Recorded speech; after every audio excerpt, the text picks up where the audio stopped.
आप हमारे channel dream story पर नए हो तो चैनल को सब्सक्राइब कीजिए, वीडियो को लाइक कीजिए ताकि हम आप तक ऐसी ही प्रेरणादायक कहानियां पहुंचा सके। तो दोस्तों शुरू करते हैं आज की कहानी।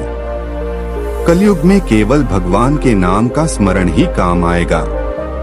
इंदौर श्री शिव महापुराण कथा कि तंत्र मंत्र का खेल कुछ भी नहीं होता है। जो कुछ होता है वह सब कर्मों का खेल होता है।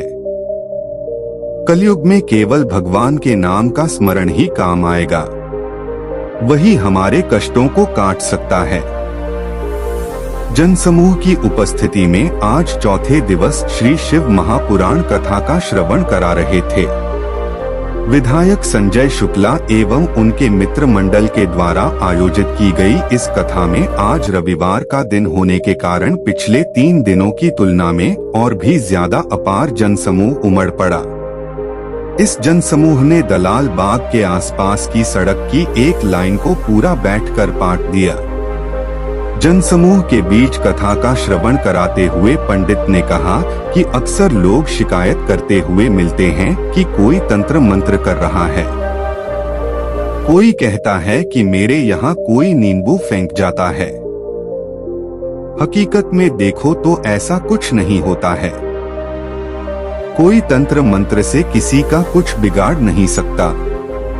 यदि कोई बिगाड़ने की ताकत रखने वाला होता तो वह देश के धन्ना सेठ और ताकत के प्रतीक लोगों पर अपनी क्रिया करके दिखाता।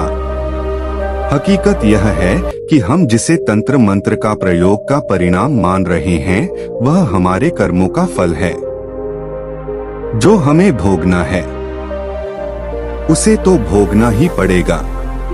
कलयुग में केवल भगवान के नाम का स्मरण ही हमारे कष्टों को काट सकता है। त्रेता युग में राम जी आए, द्वापर युग में कृष्ण जी आए और यह कलयुग है। यह तो भगवान शिव का युग है। कण कण में शिव है। इनकी आराधना करने से, इन्हें एक लोटा जल चढ़ाने से फल अवश्य मिलेगा। शिव की आराधना कभी खाली नहीं जाती है। डमरू वाला जब देता है तो छप्पर फाड़ कर देता है। कहा कि जब हमें कष्ट आता है तो हम घबरा जाते हैं। घबराओ मत, भगवान को याद करो, उसके भजन में डूब जाओ। ऐसे में कष्ट 1 बार आएगा, 2 बार आएगा, 3 बार आएगा, फिर आना बंद हो जाएगा। उन्होंने अवंतिका नगरी की कथा सुनाते हुए कहा, एक समय था जब वहां पर बड़ी संख्या में ब्राह्मण रहते थे। सभी भगवान शिव की आराधना में लीन थे। सब छूटे छूटने दो, लेकिन महाकाल का पूजन नहीं छूटना चाहिए। उन्होंने राक्षस दूषण के द्वारा किए गए ताप और ब्रह्मा जी से प्राप्त किए गए वरदान की कथा सुनाते हुए कहा कि इस ब्राह्मण के द्वारा रूप बदलकर एक ज्ञानी ब्राह्मण का वेश धारण कर अवंतिका नगरी में प्रवेश किया गया। वह यहाँ ब्राह्मणों के बच्चों को शिक्षा देने के नाम पर बुलाता और उनका रक्त चूसकर उन्हें फेंक देता था। इससे ब्राह्मण समाज में हाहाकार मच गया। बड़ी संख्या में ब्राह्मण अवंतिका नगरी को छोड़कर जाने के बारे में विचार करने लगे। इन ब्राह्मणों ने वेद प्रिय से जाकर अपनी समस्या कही तो उन्होंने अपने पुत्र हरिप्रिय से कहा कि अवंतिका की मिट्टी लाओ और उससे पार्थिव शिवलिंग बनाओ। जब हरिप्रिय मिट्टी लेकर आया तो वह मिट्टी लाल रंग की थी। इस पर वेद प्रिय नाराज हुए तो उन्हें ब्राह्मणों ने कहा कि हमारे पुत्रों का रक्त पीकर उनके शरीर को जिस तरह से दूषण ने फेंका है उससे पूरी अवंतिका की माटी लाल हो गई है। अवंतिका नगरी की कथा का श्रवण कराते हुए कहा कि वेद प्रिय ने अपने बेटे हरिप्रिय को अवंतिका की शुद्ध मिट्टी लाने के लिए भेजा। हरिप्रिय ने जहां भी जाकर मिट्टी को देखा तो वह मिट्टी लाल ही मिली। इस पर उसने नारायण का ध्यान किया।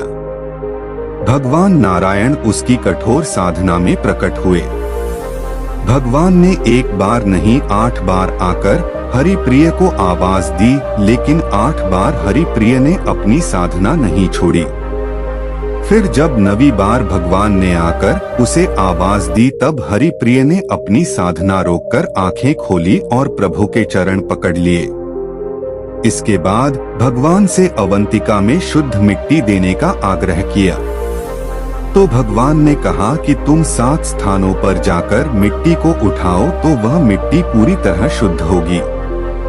इस पर हरिप्रिय ने वहां प्रकट हुए भगवान नारायण के 9 स्वरूप से कहा कि अब आप यही विराज जाओ। उसी समय अवंतिका नगरी में 9 नारायण विराजित हुए।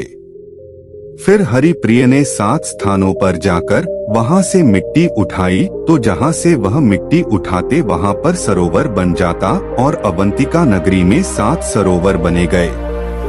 पंडित मिश्रा ने इसके बाद इस कथा के आगे का श्रवण कराते हुए कहा कि छप्रिया ने किस तरह से दूषण के वध के लिए भगवान शिव के 84 स्वरूप किए और फिर राक्षस दूषण का वध हुआ। भगवान शिव 84 स्वरूप में अवंतिका नगरी में विराजमान हो गए। आज होगा बाबा महाकाल के प्रकट होने की कथा का वाचन। ने बताया कि श्री शिव महापुराण कथा में कल सोमवार को 5वें दिवस पर बाबा महाकाल के प्रकट होने की कथा का वाचन होगा। इसके साथ ही उज्जैन नगरी के गौरव की गाथा से सभी श्रद्धालु रूबरू हो सकेंगे। उन्होंने श्रद्धालुओं से अपील की है कि वे व्यवस्थाओं में सहयोग देने के अपने क्रम को निरंतर बनाए रखें। हमारी ओर से बेहतर व्यवस्था देने की कोशिश की जा रही है। भक्तों के सैलाब के आगे सारी व्यवस्थाएं बोनी पड़ती हुई नजर आ रही है।